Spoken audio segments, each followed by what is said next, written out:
Love that intro music. Wetzel. Ooh, let me open that delicious ranch fuel. Wetzel has a new album coming out, 9 Lives, July 19th. So look out this summer. There's 3 tracks that have already dropped on it. 9 Lives, Damn Near Normal, and one more. But we talk about the album. We talk about the album cover, what it means to him. So check out that album, 9 Lives, coming out this summer. Wetzel, what an amazing man and a career that we're going to talk about. Ranch Fuel right now is 30% off on ranchfuel.com and free shipping. Use code DALE, D-A-L-E, for an additional 15% off. That means it's 45% off and free shipping to your door, ranchfuel.com. Let's hear from Wetzel. What y'all been up to? Live? Running? Man, yeah. We had the Kid Rock and Rodeo this weekend. Oh, yeah. How was that? It was good, man. Nice. It was really good. It was. They did head-to-head matchups with the timed events, so they go at the same time. It was super neat. It was so entertaining. Well, what they were having like all kinds of. I saw something. They had like a midget rodeo or some shit too. They were gonna put midgets. They had midget bullfighters that were gonna come, but they got caught in customs, and they couldn't make it over from Mexico. Oh my god! The people pouring in through this border, and we couldn't get 2 midgets through. We're bad at sneaking people over. Yeah. Where were you this weekend? We did Hangout Fest in Gulf Shores, Alabama. It was good. It was fun, man. It was more like a pop festival. I mean, they had like a couple country artists, but like it was more like we got there and we're seeing chicks in, thongs and shit walking around with all the rave and crazy shit going on. I was like, what are we, dude? Like, and then we got up there, dude, and they were going nuts, man. It was fun. It was a coke crowd for sure. But did you see Jelly Roll? I didn't see him. I saw Jesse Murph. Do you know who Jesse Murph is? Mm-mm. She's phenomenal. I got to hang out with her for a bit. Jelly was there the day before I think. Like it was either before or after. So he opened with Kid Rock on Saturday night, and then he left. He didn't even watch the rodeo. He said he was going down to Gulf Shores, so I guess it would have been Sunday he was there. Yeah. But yeah, it sounded like it was about to be a party. I was at the ACM. I did the deal with Parker at Top Golf for the ACMs, and I talked to Jelly on the phone. I was like, "Where are you guys?" Like, I'm at Lava Cantina. I was like, "I'll be there in 20 minutes." He's like, "Bet, I'll see you in a second." And then, dude, everything was just so crazy last week with the ACMs. It was just kind of all over the place. But have you done anything with him? Man, we cut a song probably 2 or 3 years ago, but it was kind of right whenever he was doing his, going into his transition to going into country music and stuff. And the song was pretty vulgar. Like it was one of them songs. Like now looking back at it, I'm kind of glad that we didn't release it because it was a vulgar song, whatever. But we still have it in the vault. It'll probably never get released, but it's probably a good thing. Yeah, it's a good practice run. Yeah, no, Jelly's he's a salt of the earth, dude. He's a most genuine dude. So nice. Yeah, he's a cool dude. So nice. I could see y'all getting along. Yeah, he's a good guy, man. I mean, but the way you and Parker get along, man, y'all are partners, huh? Yeah, that's the homeboy, man. We've been friends for a while, man, and it's kind of I don't know, it was just kind of organic, man. His tour manager at the time, I was sleeping on his couch, and just kind of he was like, dude, I'm tour manager for this new cat, and it's like 95.9 The Ranch was playing him a lot, so I was familiar with him. And then we go fishing one day, and it was like, he was like, you want to open up some shows? I was like, hell yeah, anything to get me off this couch, whatever. And so that kind of happened, and then man, it just clicked. He came on, got on Love with me with Noise Complaint, and so. I don't know, man. Ever since then. Did you know Love was going to be the hit it was? No, when you hell put that no. out? Whenever I wrote it, I was like, yeah, it's a good song, whatever. And then Jake Murphy, his tour manager's like, man, we need to try and get Park on it. And he showed it to Parker. Parker was like, yeah, I'll do it. He goes, but I'll write it, but I want to kill her at the end of the song. And I was like, okay, cool. So we killed her. Not really, but Yeah, we killed her, and then yeah, it was. I think it kind of jump started what we were doing in Texas as well. You know, he helped me out a lot doing that. So man, they go bananas when y'all play that. And because it's what 8 years old now, 9 years old. And it's like I don't know. It just kind of came one of those songs for us, you know, and it's. Compared to the rest of our set and the rest of the songs that we play, it doesn't really match. But every time we play it, like everybody goes kind of nuts for it, so it's cool. Was there anybody concerned that it didn't match before you released it? No, not really, because the noise complaint. There's so many ups and downs. Like it didn't have a certain sound to it, so it was just kind of let's throw it in here and see if it works, and it did. So, who are your boys on the cover of that album? So that was Mason and Otis that are still a bass player and a guitar player. They're still with me. And then Dre, you know Dre. Yep. He was playing drums for us at the time, and he had like just started with the band. We're like, hop in the pool. You know, he didn't play on this record, but hop in the pool with us, so we'll make it. For some reason, I thought there was one guy in there that wasn't in the that wasn't in the band. I thought it was. Yeah, there's now we have six guys. Six guys total, but. So what about the? Sorry, I didn't mean to cut you off, but I'm super curious about your new album coming out in July. Mm-hmm. What about that picture? Or do you like to talk about those? Yeah, no, it's a lot different than what I think people are like. I feel like it's what people have expected from me, but I haven't put out yet. And like, I don't know, it's a different sound. Like, there's songs on there that sound like Noise Complaint. There's songs on there that sound like Harold So High. Then you got stuff that, you know, I've never put out before. You know, a sound that I've never done before. So, yeah, it's different. I hope people like it. Well, I like that. Is it 2 that you've already released off of it, or 3? 3. We just released Sweet Dreams. Sweet Dreams. 3, yeah. And I love those. Yeah, man, I appreciate it. But it's just like a different sound than what we're used to. You know, I'm trying to like slow it down a little bit and not just be balls to the wall the whole time. You know. Yeah. So we got with Gabe Simon, and he's been great throughout the whole thing, man.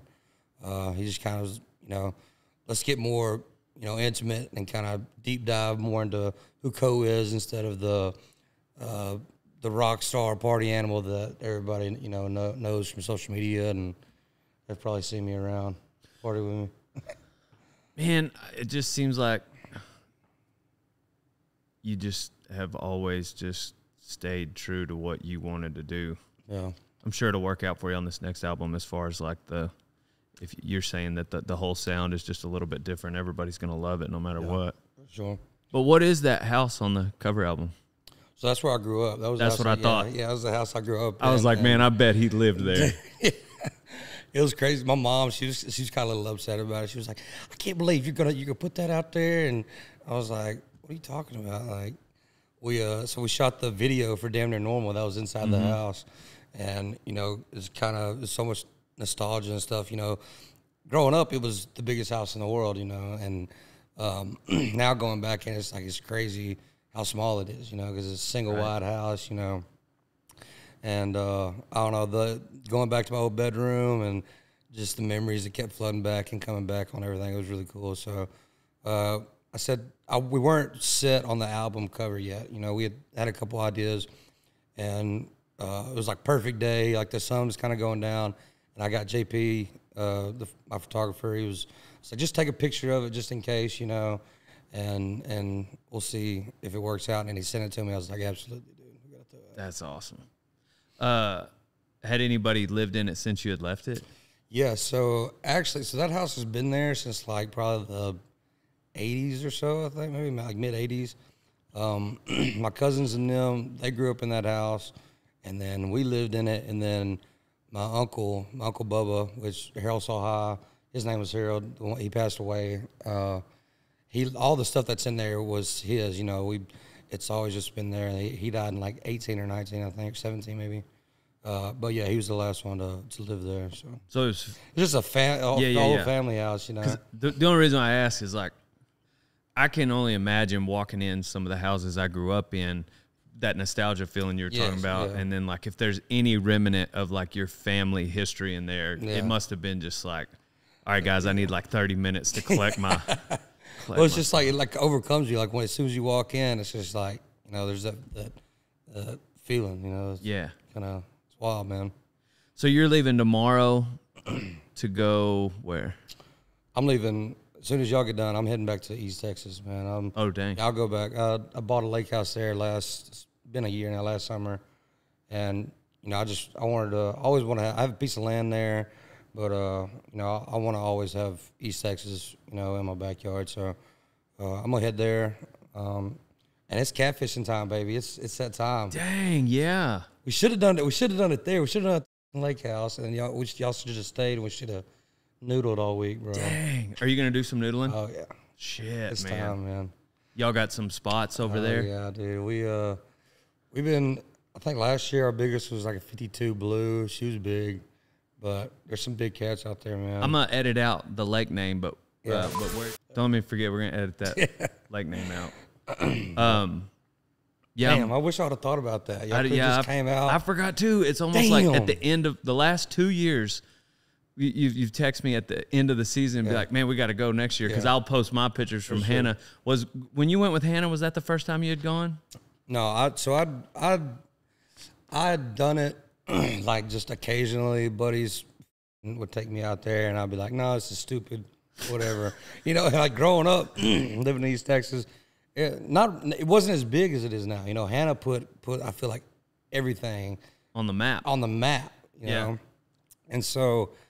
I'd done it probably a year or two prior to going with Hannah and them, and met Hannah, just through shows and stuff, her coming out to shows, whatever. And she's like, you got to come with me and Daddy or whatever. And so I go out with them, but I'd never had that good of a trip before, dude. But by the end of the trip, my hands were this, swollen.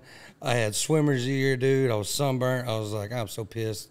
I got to get out of Alabama, but like, it's so much fun, man. We get a kick out of it. You get on the water, get you some booze flowing, and it's just.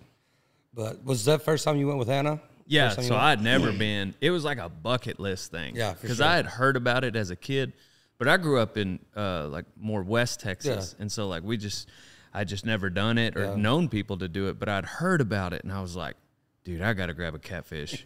And it's an adrenaline rush, bro. Yeah, I've been every summer with them, and the first day I went with them, me and Donnie went down, we caught 20 fish, and I was it's hard to go back to a rod and reel. Yeah, for sure. After that.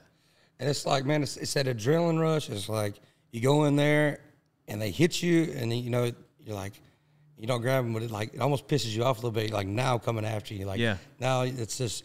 That's what I tell everybody. They're like, I'm not going out with you. I'm not going. I'm like, once you get over the fear of not hearing anything, being underwater and can't see nothing, and feeling around in a dark hole, which is a lot. And like once you get bit that first time and you realize it's not all that bad, dude, it's just something clicks in your mind. You're like, yeah, we gotta go, man. Yeah, and everybody always worried about snakes and turtles, but they got to be where oxygen is. Yeah, so if there's not any oxygen, that's why I try to tell people, but there's still that fear factor in their mind, dude, which I get. Yeah. But in Texas, sometimes you got to go down a little deeper. Yeah. So, like, my guitarist, Shiloh, he's the one that kind of put me on. And, dude, they'll go down, 15, 20 feet. Ooh. And I went down there one time when we fished this hole. It was like 12 foot deep, and we were down there for almost like 30 minutes, dude. And it's cold. You can't hear anything down there, dude. And we finally get this fish pulled out. It was like 40-pound flathead.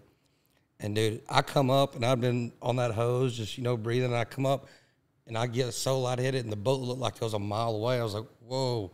They, like, grabbed me up on the boat. They're like, you good? And I was like, yeah, I'm good. But, just being down there so long, your ears are popping and stuff. And they're wild. They'll go down like 20 feet. They don't give a shit. It's wild. I've been in Texas one time with the guy, and he had some oxygen. I've never, in Alabama, you can use the boxes, and it's all waist deep. But yeah, Alabama's a lot. I mean, I'm gonna say easier. I might get shit on for that, but I'm gonna say a little bit easier because you can put out boxes, and you can. I agree with you. You can get up in there, and that's a lot of fun. I like doing that. You decide where you fish. Yeah. So in Texas, we have to fish boat ramps and, you know, natural like clay banks and stuff. And so it's a lot harder and it's a little bit more sketchy, you know. It's hell yeah, it is. There ain't no little bit about it. That's more sketchy. Going down there, dude, it's ooh, no thanks. I mean, yes, thanks. Yeah, for sure. But I bet with all this rain where y'all are going, it's going to be deep everywhere. Yeah. So everything a lot of the ramps that we fish, the holes are pretty shallow, but the lake that I'm on is kind of they kind of level it out. We've had so much rain that it's in the middle of two lakes. Gotcha. So it's got somewhere to go. The level's pretty much there all the time. During the summer, it'll drop down pretty low, but for the most part, it's always at that same. They kind of keep it at the same level. Yeah, but that's not the only outdoor stuff. I mean, you got all kinds of stuff in here. I just got that back. All that. I shot that at the CF Ranch in Alpine. That's that bear that was in that cave. I don't know if you saw that video. No. Yeah. There's a video of me going in after her. Oh, dang. Yeah. With a bow or a gun? Yeah, bow. With a bow? Yeah, dude. It was wild. So she knew you were coming. Yeah, she was. So the dogs had bait her up, and we could see her in the cave, and she was back off in there. You know, we had enough light to where I could have shot her if it was, you know, if I was outside. But my buddy's like, dude, she's 30 yards in there. If we can get in there, we can get a closer shot. Easier. I was like, go in a cave with. So he gets down there. He's like, come on, check her out. I'm like, dude, and this hole, I'll send you all the video. It's like this big, dude, and I'm a big boy, bro. And I get claustrophobic, so I'm going down. I'm like wiggling all in there. Like, hand me my bow. They're like, no, let's get a plan, you know. And so we get in there. Once you got in the cave, it opened up, and it was like 12 foot high. Like I said, probably 20, 30 yards to the back of it. And I'm like looking at her, and she's like sitting on her ass. She just turned around. She's kind of growling at us and stuff, you know. And my buddy Alex is like, let's come up with a plan. I was like, all right, that's fine. Let's get out of this hole, out of this cave, and then we'll make a plan. Then we can come back in. And so we come out, dude. And my dad was with us, but he was on top of the mountain, kind of just on the radio or whatever.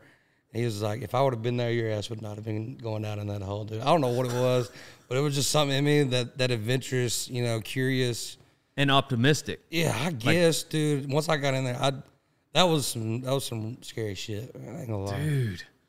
That's a little more. I mean, the catfish, they're playing defense. Yeah, you know, like they're like, get out of my hole because I'm protecting these eggs. But a bear, golly. Well, my buddy had got there before I did, and he thought that the dogs he thought they'd bait up a cat. So that's why he went in there to check it out. And he got in there, he's like, oh, it's a big old brown bear. He's like, yeah, for sure. And, you know, he's like, hey, bear. I'm like, hey, chill out. Let's get the hell out of here. Right? We ain't got anything with us. So, and, we put an arrow in her, and she was done pretty quick, man. And where was that? That was in Price, Utah. Dang. Bear country. Bear country, dude. We were up and down. It rained on us, so we were sliding down the mountain. There was some sketchy shit. What all have you got with a bow? Pretty much everything in here except for that all dad, and then you saw all the deer in the house and stuff. Pretty much everything. What's in the house that's not whitetail? Any other? I've got a, what is it? I've got my elk in there. Oh, you got an elk? My elk over my fireplace. Yeah. Oh yeah. Where was that one? That was at the Mescalero in Ruidoso, New Mexico. And then I got a stag that's about to be done that put in here, red stag. Dude, I've got all kinds of stuff. That's awesome. I keep getting phone calls from taxidermists and stuff, and they're like, well, we're almost finished with your mount. I'm like, remind me again, what mount is it? You know, it was like, this year was a really good year for hunting, man. Like, because we're always on the road, dude. We're always touring. And so last year, I told Chad Gadelko, our booking agent, I was like, listen, let's play. I understand. Let's get our money. But like, let's start in January and finish up around October, so I can just hunt the whole season. And dude, I did. I hunted as much as possible. I had to buy 3 freezers for all the meat that I have, and but I can't remember the last time I went to the grocery store and bought some meat. So that was good.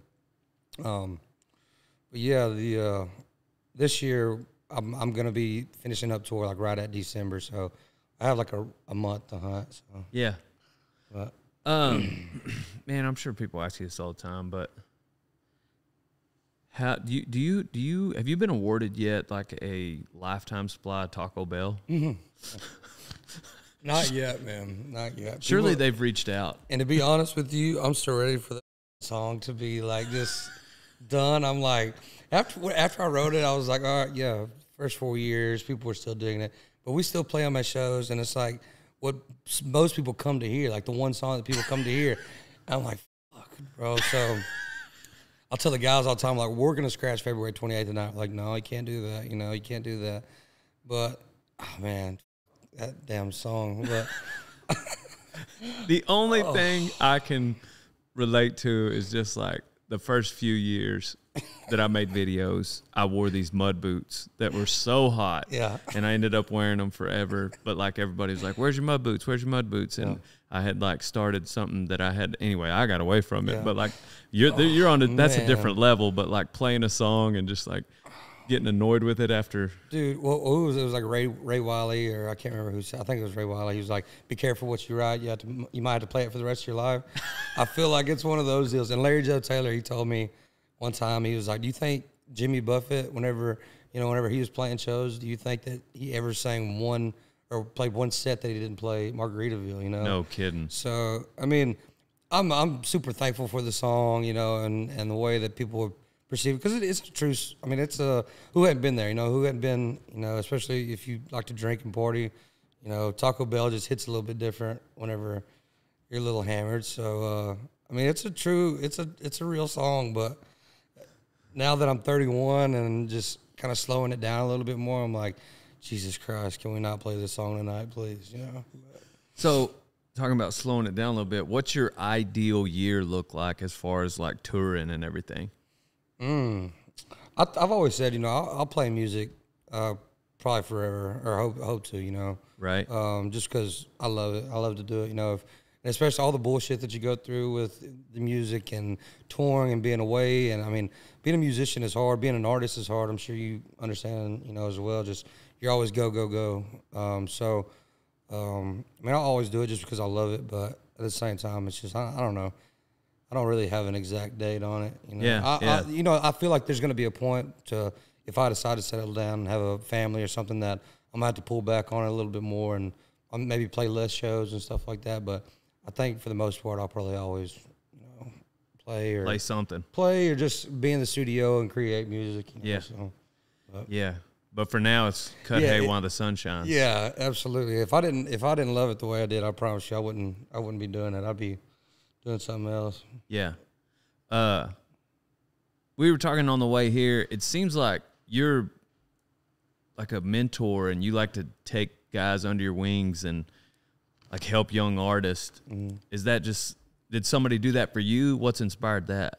Yeah, I mean, I guess it's kind of, I think it's just kind of been, that's how Texas music is as a whole, you know, like the Texas music family, such, you know, we're all pretty close. And, you know, coming up, you know, with Wade Bowen and Randy Rogers, and, you know, those were all, you know, my idols growing up, you know. And once we got into the music scene, they're like, hey, you know, come on, you know, like, I don't know. I think it's just part of it, you know, it's part of, you know, coming up in the Texas scene. And, you know, like Giovanni and Dylan Wheeler and all these guys is like, you know, why wouldn't we, you know, help them out? You know, I think our whole goal playing music is that, you know, we didn't want to be thrown to the wolves and just thrown out there in front of hundreds of, you know, or thousands of people and just been like, you know, what's going on here? So it was just cool to be able to help your friends, especially, you know, put them in front of people and let them share their music to people who've never heard them before. So I thought when the first time I noticed it was when you came on Happier Alone. Yeah. And that was on brand too with your type of music, you know, like it just sounded like you. And I was like, dang, that was super cool of him. I mean, that song seems like it blew up. It did. And Austin didn't need my help at all with that song or any of the stuff that he's done. But I just love that song, dude. The first time I heard it, I was like, dude, this is so sick. Yeah. And then me and him became a lot closer, and he was like, you want to hop on Happier Alone? And I was like, absolutely, let's go. Right. So we did it, man. And he'll text me every now and then, and he was like, He was like, "You didn't write Happier Alone." I was like, "I know I didn't, Austin. Chill out." He's like, "People keep, you know," and he'll send me a comment or something. He's like, "Best song Co's ever written." You know? I'm like, "Yeah, that's right. That's right." No, but yeah, it's good to help out these young artists. Yeah, you know, I'm so glad I could do that for you, Austin. No, but incredible artist, incredible writer, man, and great songs. I'd like to thank Ranch Fuel for bringing you this podcast.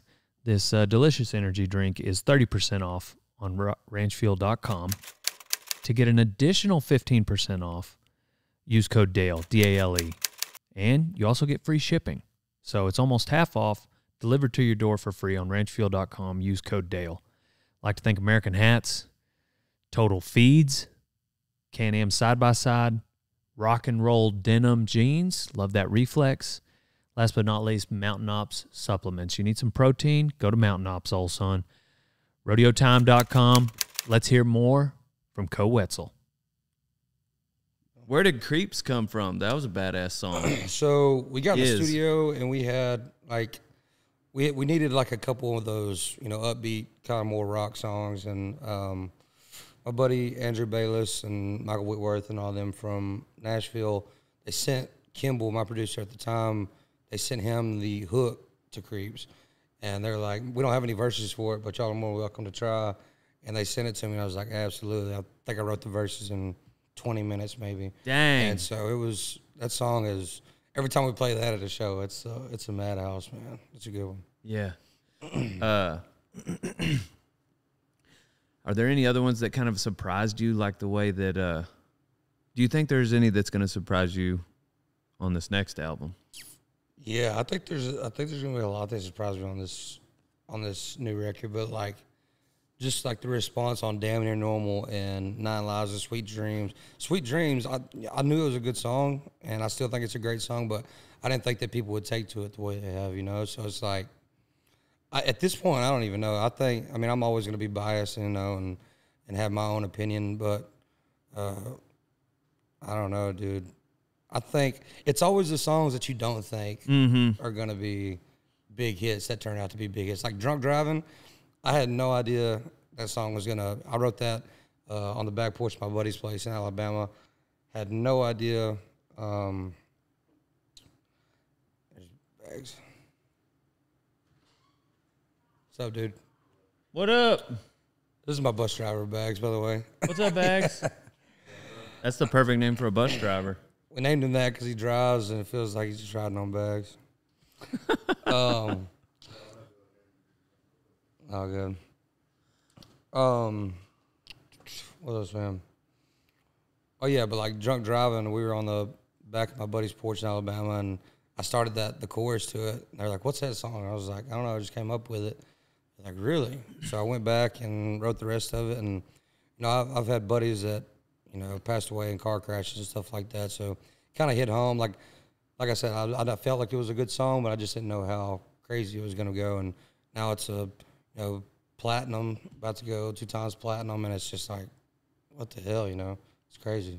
What's your take on guys, you know, staying independent? I love it, man. I think if you have the power to, absolutely do it, you know. But I think we would have stayed independent as long as we could have, but I just feel like we kind of hit a wall, just not a wall, but it's just kind of like, you know, if we want to get out of Texas, if we want to go, you know, grow this brand a whole lot more than what it is, then we're going to need more help than just us, you know. And there's just so much that you can do without, you know, on your own, you know. And I felt like that's where we were in our career, and that's why we signed with Columbia. And the reason we signed with Columbia, we had, you know, 3 or 4 offers from different record labels, and Columbia was the only one that was like, "Hey, we know what's going on. We don't want to change you. We don't want to do anything different.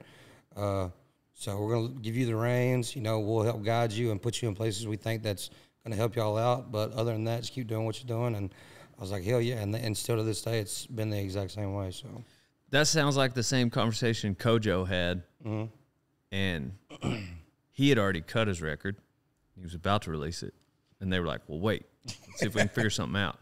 Yeah. And then when the record came out, there were, you know, the haters that were just like, I liked it whenever. And he was like, oh, yeah. no, I wrote this before. We missed the Oko show. We missed the Oko. Like, so, I mean, there's always going to be people like that. And with the new stuff that we have still coming out, it's like that. I miss Oko. I'm like, what the fuck is Oko? Because I'm still making the same music I feel like I was, 10 years ago. Yeah. But, give us some context here. What is, but people social media gave people platforms to just say whatever they want to and and in real life, they're not going to say that shit to your face, or whatever, Yeah. But it's kind of ignorant. But no, I think if you can stay independent and have that, that power to do so, absolutely do it. But for us, it just made sense to. Yeah. Yeah, there was this NF quote. It was in a song, NF. Yeah, I'm sure you do that. There's people that are going to tell you won't ever make it. Then when you do, they'll say they knew you were going places. And then the next thing you know, you're overrated, saying they miss the old you. Yeah. And it's just like you're in one of those 4 phases of like, when you're on the come up, they want to be the first one to discover you. And then after you've been there a little while, they've got this, they just want to be the person with the opinion. Yeah. It's like, it kind of feels like they want to have you all to themselves. They don't want to share you with like a little kid with a toy that doesn't want to share anything. You know? Like, it kind of feels that way in a sense. And then when everybody else does have you, now they got to be against you. Yeah, it's like wait, you're still following me on Instagram. You still comment on all my shit. Like, what's going on? Why can't good music just be good music? Thank you. I've always said that, dude. Even between the Texas music and the mainstream country, the rival and all that shit that's going on. The whole time, I never understood it. Like, as a fan coming up in country music, I was always like, mainstream country music, like, can't stand bro country, all this shit. And then as I got older, I didn't understand. I was like, man, good music is good music. Either you like it or you don't. So, I don't know. There's music is so opinionated. People are always going to have their opinions on it. I mean, it's never going to change. So, if anything, it's probably going to get worse with social media and shit. Well, like I said earlier, like nothing on your level, but I have, my first video came out July 1st will be 11 years since my very first YouTube video. Nice. And so that's what made me relate to that NF song, just like on a smaller level where it's just like those early videos, there's always critics, but like. We miss the Hotel Brisby. Yeah. I can't make that same first video over and over and over. For sure. Like they'll. And I don't understand why people, would want somebody just to have somebody that just makes the same content over and over. Like, I wouldn't want, this will be our 6th studio record. I wouldn't want 6 noise complaints. That doesn't make any sense. I don't feel like, I think the deal with being an artist and being creative is that you're always trying to further, everything that you're doing, your creativity, everything that you're striving for. So it doesn't make sense to me just to put out the same shit over and over and over. You always got to be growing. So what about the is that a music video for the new album that just got all those videos of you like sitting in that gymnasium recently? I just caught one of the first ones on your TikTok. Oh, where you were dressed as a pastor. Yeah. The non-live.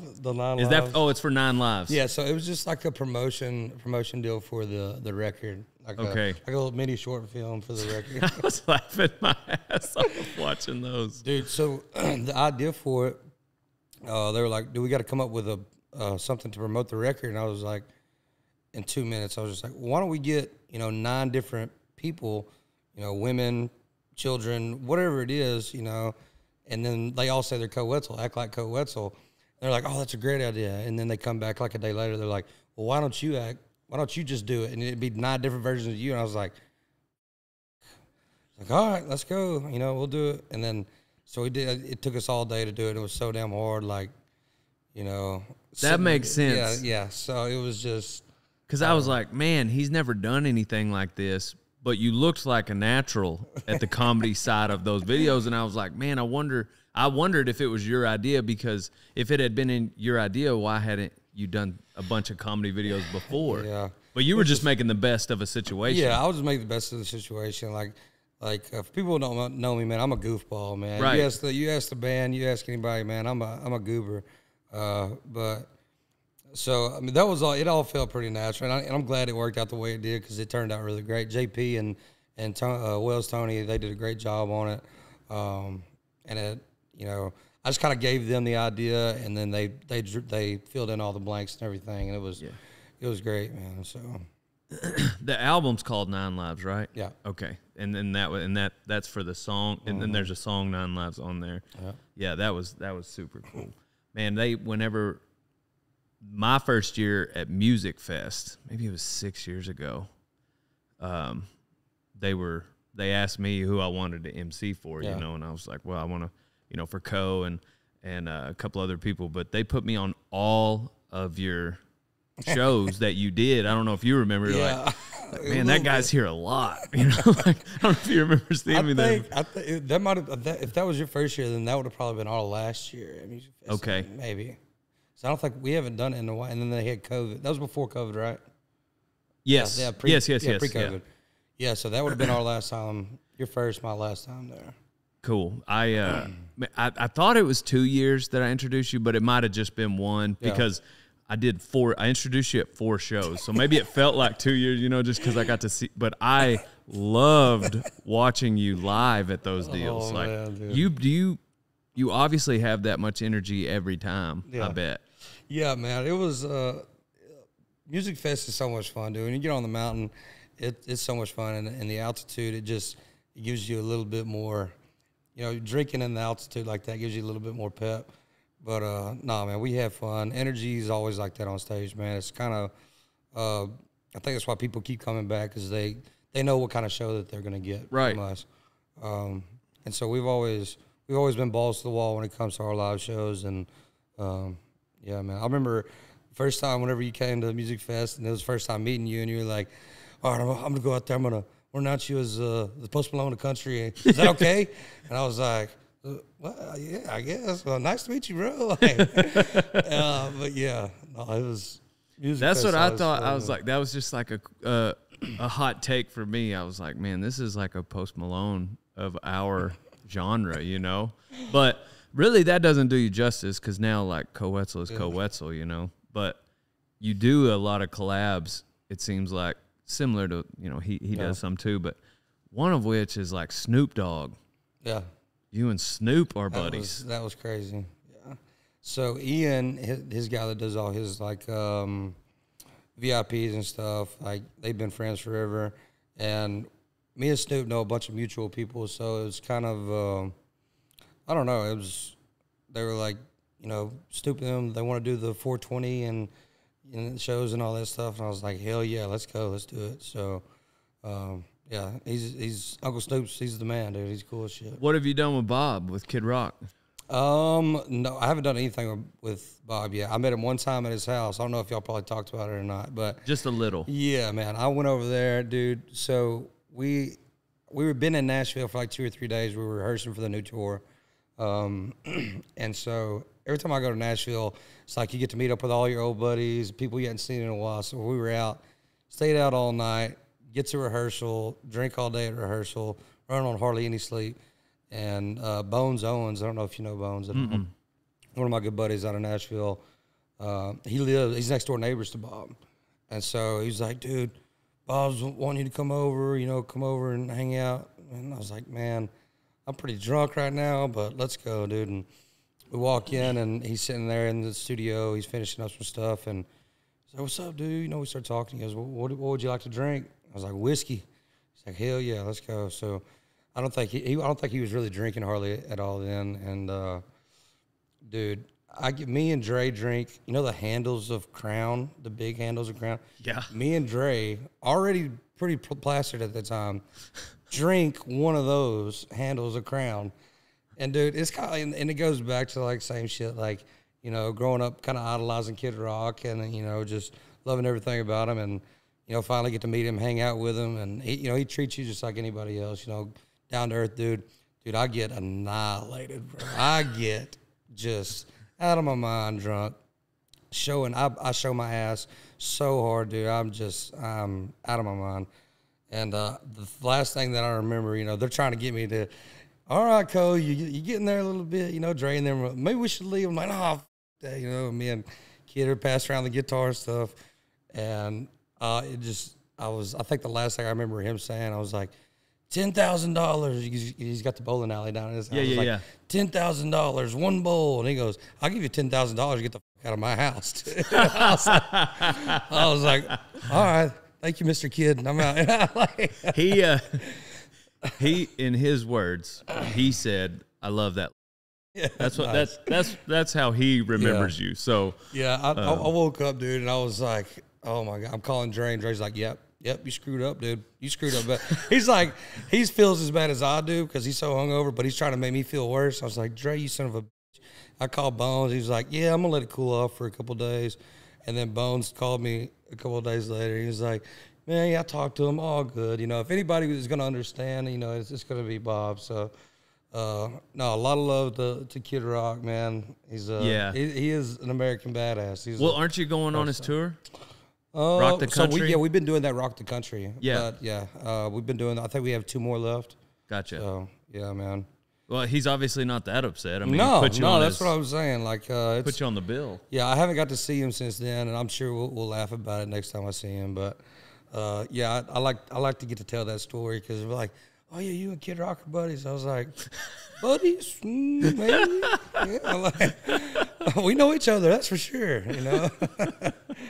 No, he's the man. I got like just 2 or 3 questions left, but like one that I like asking artists, like what's one of the wildest things you've seen from stage? Maybe a fight or like Kojo, this guy tried to hand him a baby. Yeah. Man, I don't know if I can handle the baby part, man. I'd be too afraid to drop it or whatever. But, man, so fights, there's fights at damn near every one of our shows. For some reason, even to this day, I'm just like, you know, people you pay all this money to come in and watch people, and then you're just going to start a fight. Like, you could do this shit in the parking lot of a Taco Bell or some shit, you know? Like, why does it got to be right here? And it's always right in front of it, you know, right in front of the stage. And I hate having to stop a set to calm somebody down. So fights are just kind of a given at this point. It's kind of like, all right, well, this is going to happen, so whatever. Women love to show their chest off at a Wetzel concert, man. Turns out, dude. And sometimes I'll be so into the music, and I've got my eyes closed, and I'll miss it, and then I'll like peek. I'm like, oh, you know, like that is there, you know. And we all have the talk back ear, you know, and everybody's like, "Did you see that? Did you see that?" I'm like, "See what? See what?" They're like, and then she's putting them down. I'm like, damn it. But yeah, so that and fights, those are kind of, they're pretty, they happen pretty often. So I'm not trying to think of the craziest thing I've seen. I don't know. Those are 2 pretty crazy things. Anybody ever come on stage? Yeah, they used to until a video got out of. So I have security on both sides, and two of my homeboys. And if somebody gets on stage, they get rocked, man, like really hard. And I've told them to like calm down, but you can go up and look at it. Yo-Yo and Aníbal, they don't put up with that shit. And you know, if they come on stage, it is what it is. But at the same time, it's kind of, I don't know, it's kind of a hazard to people and stuff. Oh yeah. But yeah, we'll have people come on stage, but if they do, they get snatched up pretty quick. Yeah. But lately with the festivals and as big as the shows have been, security's been really, really tight backstage and stuff. So it's not as bad as it used to be. But those old dive bar days and stuff, you know. Man. I miss them so much, man. I love those. Just the energy was there, you know. When people would get on stage then, it was kind of like, this is meant to be, you know. This is what people, yeah. You're supposed to be up here. Yeah, come on up here. Help me sing this shit, you know. Yeah. But man, dive bar days to now, like you probably got to send somebody to the grocery store for you now. Yeah, I do a lot of the the DoorDash. I do the DoorDash a lot around here, but like I'm not home a whole lot, man. Like we're traveling so much. But I mean, just being out in public. Being out in public. Not that you don't want to go to the grocery. I'm just saying, like you get mobbed. I bet. I'm not like Michael Jackson or anything, but like you know, like we're going up. But I don't mind taking the pictures and stuff, man. I think it's a part of it, you know. And you know, I'll never tell anybody no. I think it's. I'd rather have somebody, you know, wanting to get a picture with me or sign an autograph, then then it'd be nothing, nobody cared about the music. But I know everybody that's coming up are diehard fans, and something about my music speaks to them. So, why not? Has everybody ever misnamed you? I get Cole. I still have an aunt to this day that calls me Cole. And every time she does it, Aunt Sissy, if you see this, my name's K-O-E. It's not C-O-L-E. But she'll be like, Cole, I just love you so much. And everybody in the family goes, it's Cole. He's 31 years old. It's Cole. Cole, not Cole.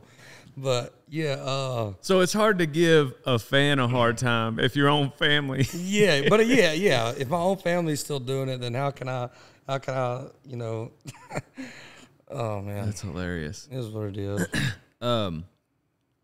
So you're in a room, nothing but boxers on, concrete room. What is the largest animal you can take in a fight?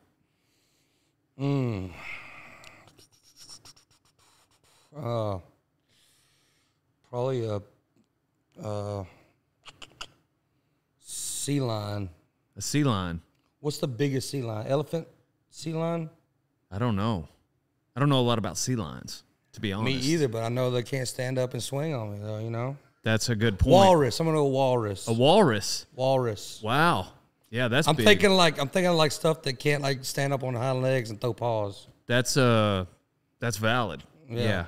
Sea lion, maybe I jump on his back, grab by the tusk, and just eat it a rock couple him. times, maybe. Yeah. Kid Rock went with the possum. He drew the line between a possum and a raccoon. Because the biggest? Yeah. All right. I thought a steer, but then Cowboy said no, they have to be aggressive. But a walrus. I'd say like a walrus is pretty aggressive, I would assume. Yeah, but if they have a hard time walking, you're probably right. Might be easy to dodge. We'll give them like 6 inches of ankle deep water in the concrete room. Yeah. So it's kind of fair. Okay. But you're still going with the walrus with I'll 6 inches of water. Okay. That's the baddest answer we've had yet. and he gets 6 inches of water, and I get a bottle of Jack. As your pre-workout? That's my pre-workout, dude. And then me and that walrus are going fin to toes, bro. We're going fin to toes. I forgot this question, but it's something I think about all the time. I'm sure people ask you all, but tell me just a little bit about college football. College football sucked ass.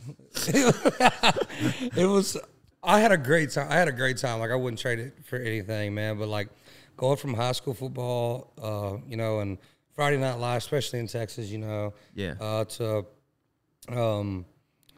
shitty equipment, to getting treated like shit every day, waking up at 5. Tarleton, right? I went to Tarleton. And, waking up at 5, workouts till 7:30, school starts at 8, school till 2, practice till 6, have a couple hours off, then study hall till 11, go to sleep, and then do it all over again. It was just a nightmare, man, and we weren't very good while I was there, and I snapped my ankle, had surgery, and I came back a full-blown alcoholic and playing music. So I was like, I'm not going to the NFL. Who am I kidding? Let's try and play this music stuff. So, what position were you? Linebacker. Yeah. Linebacker. That's what we were talking about before. That's what we thought. Yeah. You can't tell now, but I was middle linebacker in high school. And then I got to college. I moved to outside linebacker, but I was probably like 215, 220 whenever I got hurt. And like I said, now you can't tell. I was pretty quick. But man. But I bet, there were probably glimpses of maybe in a game in college where it was just it kind of reminded you of high school. Yeah, there were. I'm not gonna say there wasn't. So I got redshirted as a freshman, and then pretty much all the linebackers got hurt, and then the week before that they were gonna bring me up, I snapped my leg. So it was kind of you can keep your red shirt, or we can do it. And then I snapped my leg, and it was kind of there goes that. Dang. But yeah, there were like I said, I don't regret anything about college football. It was so much fun. I've still got some of my best friends that I met playing football there, and but it was just college athletics compared to high school athletics. It's a job, Yeah. Which it should be, because you're on scholarship and everything like that. But it was a great time, man.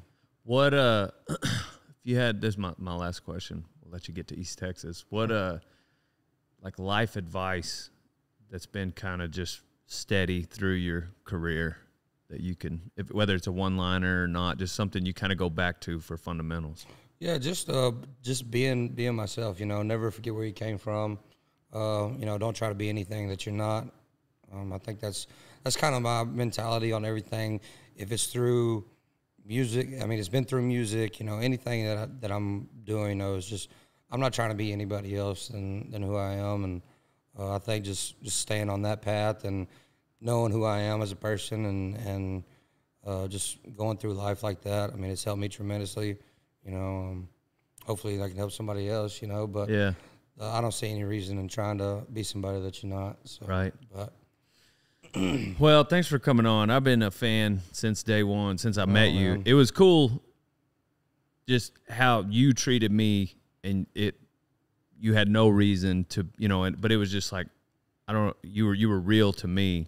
And I mean, that was 6, 7 years ago, you know, and so I've just always been a fan. So it's neat to bring you on the podcast. Yeah, and man, I appreciate it. We've been trying to do this for a little while now. A little bit. So I'm glad we finally got to do it, man. Thank y'all for coming out and having me on. Heck yeah, we'll stop by Rocker's house on the way out. Yeah, go wake Rocker's ass up. Yeah, 1 o'clock. 1 o'clock in the evening, go wake his ass up. Yeah, we'll throw some eggs at his house or something. So, all right, man. Yeah, man, if y'all get some time this summer, come on out. We'll go grab some fish, man. Yeah, we'll set it up. Absolutely. All right, man. Y'all check out 9 Lives coming out July 19th, I think I checked, this summer, and or try to find him live and catch him there. Either one.